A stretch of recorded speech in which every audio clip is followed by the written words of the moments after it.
All right. Hi, Andy. It's great to have you on. It's good to talk today. Thank you for joining us. For those of you who are listening today, I'm Sarah Broderick. I'm with the Connect4 team, and I am joined today for an It's Good to Talk, talking with Andy Turpin on the PEM team. So, Andy, hi, welcome. Hi, Sarah. Thanks so much for having me today. It's good to see you. It's good to see you as well. It's we're not too far away from each other with the PEM team not being too far here in Cambridge. Someday we will do this Absolutely. in person. Yeah, well, we should do it much sooner, shouldn't we? I think that yeah, that'd be great. Yeah, We'll arrange this afterwards. We'll do our follow-up meeting. So for today, we're perfect. gonna do It's Good to Talk. I know your team at PEM are very focused on onboarding your new clients into the virtual finance office team, services. And what I wanted to do today was to be able to understand for those of you who might not know PEM as well as your VFO team, could you explain a little bit about what it is that you do and what your services are? So yeah, absolutely. So PEM are an accounts practice based in Cambridge. We're the largest independent practice based in Cambridge, and we cover a multitude of different accounting and tax disciplines. And the virtual finance office is the area that I head up, and we provide outsourced accounting services to about 250 clients now. Mm. The team has grown to 31 people over the course of the last 10 years or so, and we leverage the technology that's out there to really support our clients. We use Zero, we use Dext, we use other cloud applications, and we've been introduced to Connect4 over the last few months by Sarah and by Andrew. We started using it internally during the lockdown, Mhm. and that worked very successfully. And as we migrate back to the office, we've now sort of started using it for onboarding new clients, Mm. just to get the clients used to the way of working, the regular video calls, the regular communications, and it's working really well. That's great. I'm so happy to hear it. I know it's been a pleasure working with your team and getting them onboarded Likewise. and making sure that they're learning all of the new features we have rolling out all of the time, which has been great. I'm curious with you mentioned the software stack that you work with. In the types of businesses that you work with, do you ensure that they are tech oriented companies? Do they, use a lot of different tech systems and that's part of the reason why they come over to your team? Not necessarily. We do work with some tech startups, which is part of being in Cambridge, and there's a lot of Mm. tech startups surrounding Cambridge. We work with some charities, and we work with some more mature businesses. We work alongside existing bookkeepers who work for these businesses. We work alongside finance directors, CFOs, and we can really sort of fill that gap that the client needs and sort of tailor our service to fit what the client actually requires. Mm. That's a really diverse client base. It is. How do you service a group that's so diverse? Like, what do you have the same consistency across your client delivery and the client experience? Like, what would a client expect, I guess, is what I'm curious about in working with your team. Sure. So it's a typical client, we would provide the processing, the bookkeeping services. We would do the bank reconciliations. We would do VAT returns. So for pretty much all of our clients, we probably provide those services, and we do it the same way. So regardless Mm. of whether they're a tech startup or a charity or a more mature business, we provide the services in the same way. So there's that continuity to be able to, and repeatability of the service. Mm. Most clients have management accounts. So I would say 60-70% of our clients have management accounts. And again, we look to provide them in the same way. Regards to whether they're monthly accounts or quarterly accounts, it's the same processes we go through, the same balance sheet schedules, the same review processes, the same checks. So it does become very scalable and repeatable. Mm. It sounds like your team has like a very clear, scalable way of being able to work with clients. Could you describe a bit about how it is that they're doing that? Like, are they meeting regularly with them? Is there a cadence to the workflow? The aim that we'd like to meet our clients at least once, if not twice a month, Mm. mostly by video calls now. Some clients aren't necessarily receptive to that. We have some clients who are based overseas. Some clients like to communicate differently. But I think you get a lot more from a call. You can ask questions. You can get the client to talk about their business and their goals and what they want to get out of the relationship going forwards. Whereas just by non-verbal communication, you're asking questions, you're asking for stuff. You're not actually understanding and getting to the bottom of the potential business issues the client's experiencing, what keeps them up at night, and what we could potentially help them solve. Hmm. How do you get those kinds of conversations started? Like, is there a particular feature within your meetings that you use to be able to do that? Um, Sometimes it's pick up the phone and speak to the client Hmm. rather than reel off a long email, and then Yeah. you can just start a rapport, build a relationship with the client that way. Sometimes it's sort of regularly scheduled calls with the client, Hmm. either sort of at the start of the month to talk about any sort of bookkeeping queries, any potential accruals that need to go into the accounts, or it's most importantly once the accounts have been provided to the client and talk about the accounts and what they mean. Because we know a lot of the clients are not necessarily financially savvy. They're not finance professionals. They're Hmm. people running their own business, developing their own products, and they need our help and our advice to be able to support that process. Yeah, it's interesting. I think one of the things that we've found at Connect4 is a lot of our customers, including your team, have really been heavily using our agenda functionality. So part of the Yep. prepare, meet, act workflow of Connect4, really that prepare side is the agenda component, and it's been a great way to be able to like set consistency across your client base, and then for the clients to have an expectation of when I come into a formal commercial opportunity, which is the meeting, know Yep. exactly what it is that they're going to meet with your team about. Is your team? Are you finding that's helpful to be able to draw those conversations out as well? Absolutely, and as Connect4 develops the product with the agendas, with the actions, with the minutes, it's really important that we sort of set that at the start. Otherwise, it's not a meeting; it's a chat, Mm, and there has to be a purpose to it. And I find that having a much more structured approach, you get better results from having the conversation with the client. The meetings probably take less time as well okay, because yeah. you're targeting what you want to talk about.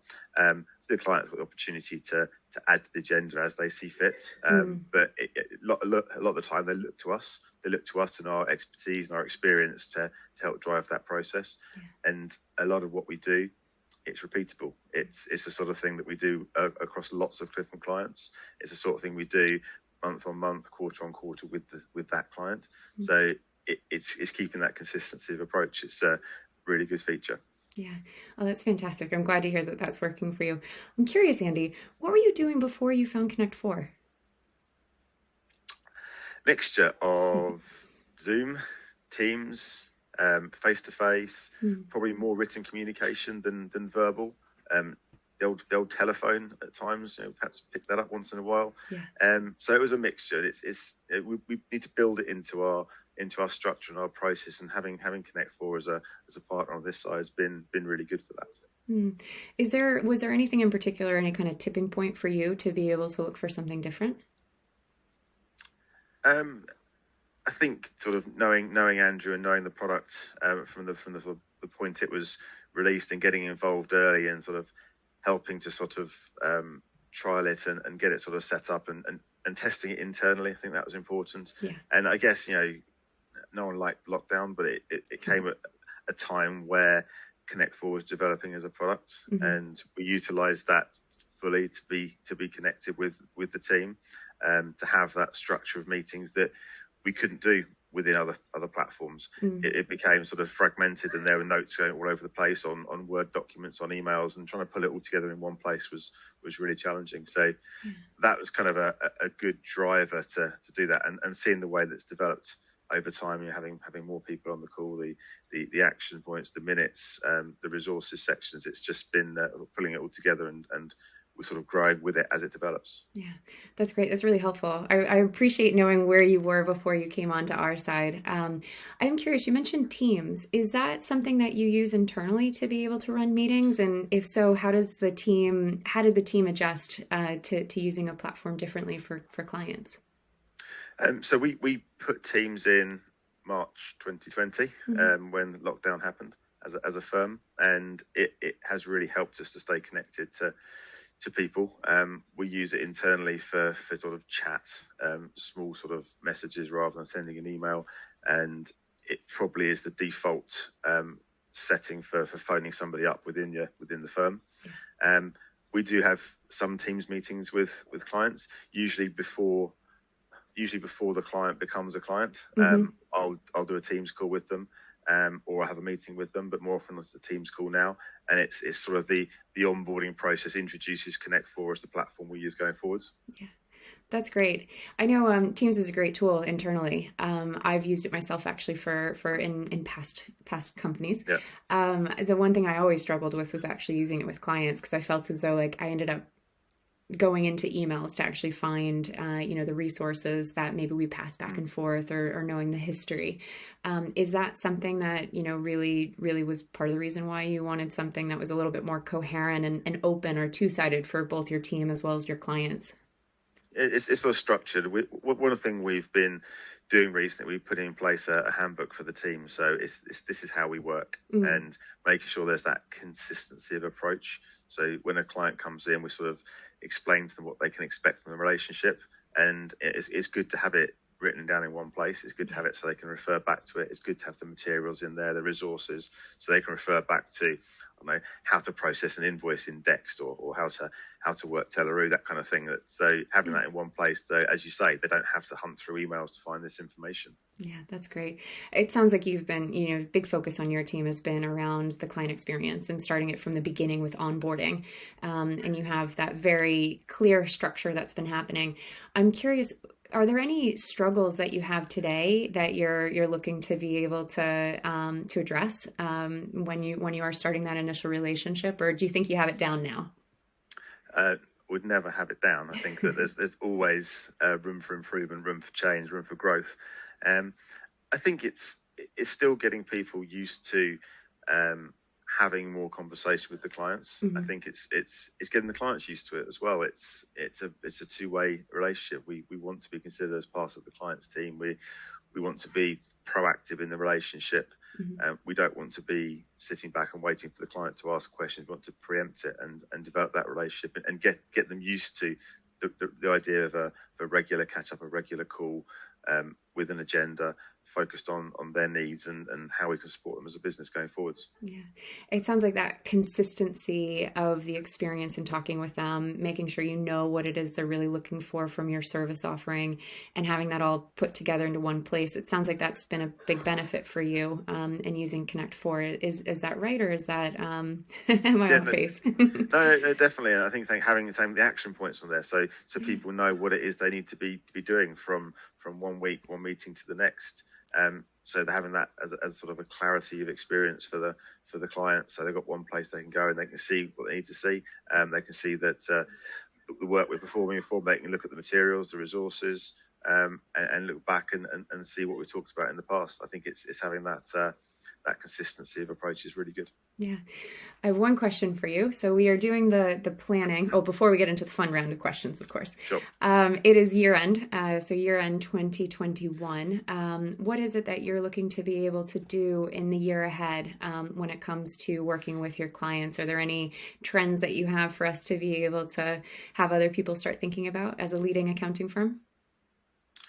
I think within the virtual finance office clients, I think there is more we can do for them in terms of forward looking. So whether it be forecasting, planning, understanding what their goals are and putting things in place to support that, and that all comes back to communication. Yeah. So I think that a lot of the data input side of things we're doing pretty well, I like to say. We have been rolling out Teleroo as a product to support clients with payments over the last sort of 6 months or so, which is working really well. So there's more of that, but then it's really kind of getting into the nuts and bolts of supporting them in 12 months, 18 months, 2 years time, and understanding where they're going to be as a business. And some of that's going to be on the back of the unwinding of the government measures, the JRS, the CBILS, the bounce back loans, and understanding sort of what that means to the client and what they can expect going forwards. Yeah. And so I think that's probably the key area that we're going to be focusing on. Sounds like it's continuing to help the client be able to grow their business, because that's really where your area of expertise is being able to support them as they're trying to hit their goals too, and really make sure, you grow together, really. Absolutely, yeah. It's the client's at the centre of everything we do, and making sure we're supporting them in the way they need us to is imperative. Yeah, it's definitely been, it's come through in all the conversations I've had with your team. They're always very much client oriented. They're always asking questions about how can we do this for the client. So it's been lovely working with everybody. So I know we really enjoy working with you. So happy to have you on board with Connect4 as well. That's very kind of you to say so, Sarah. Thank you. I'll feed that back to the team. Yeah. Well, one of the things that I always like to do, I mean, you know this with clients and customers, you always want to make sure you don't just talk business. You Sure. always talk a little bit of fun. So I have some fun round of questions for you. Only 3, so there's not too much. The first one is, and it doesn't have to be one or the other, you can tell me. The first one is, are you team dog or team cat? I am 100% team cat. Ah, amazing. Okay, I'll tell my cat that. Do you, I personally always like to learn. I feel like lifelong learning is a great thing. So, but I realize everybody learns differently. So would you go gravitate towards a book or would you go to a podcast? I could probably say both here. I'm not a prodigious reader. I don't listen to an awful lot of podcasts, but I do read books and I do listen to podcasts. So I'm going to have to say both. Do you have a favorite of either I should look into? So what book am I reading at the moment? Probably something by Lee Child, Jack Reacher book. Oh, yeah. Nice. But I've read some autobiographies, sporting books, all different things. I'm currently reading books. I'm reading Wheel of Time at the moment, so I'm on the side. I'm on the fantasy side of things. Oh, fantastic! It's good I read to get some of my son's books as well, which is sort of fantasy type things as well. So just pick one of his up if I've run out of books myself. Right, it's nice just to get a little bit out of real world. I think for a bit of time. All right, last one.